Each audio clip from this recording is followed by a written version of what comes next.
بسم اللہ الرحمن الرحیم۔ السلام علیکم سامعین۔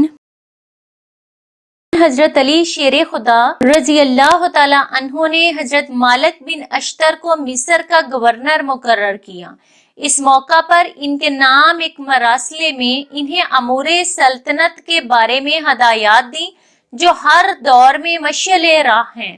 آپ نے فرمایا، یاد رکھو جو کوئی خدا کے بندوں پر ظلم کرتا ہے تو خدا اپنے مظلوم بندوں کی طرف سے اس کا حریف بن جاتا ہے، اور معلوم ہے کہ خدا جس کا حریف بن جائے اس کی حجت باطل ہو جاتی ہے۔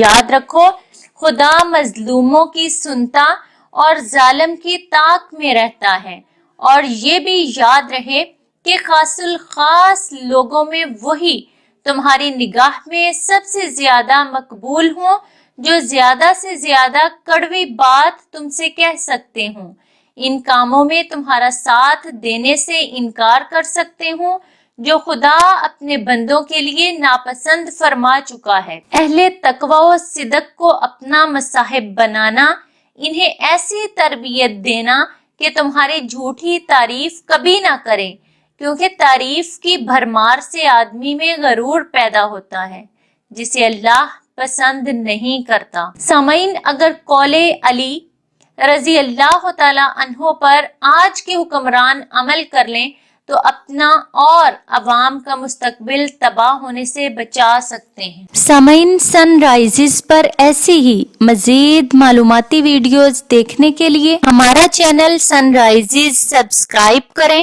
اور ساتھ دیے گئے بیل آئیکن کو پریس کر لیں تاکہ سن رائزز پر اپلوڈ کی جانے والی ہر نئی ویڈیو کا نوٹیفیکیشن سب سے پہلے آپ کو مل سکے۔ سامعین، ویڈیو لائک اور زیادہ سے زیادہ شیئر کریں۔ کمنٹ باکس میں اپنے رائے کا اظہار کرنا نہ بھولیں۔ اگلی ویڈیو تک کے لیے اجازت دیجیے۔ بہت شکریہ۔ اللہ حافظ۔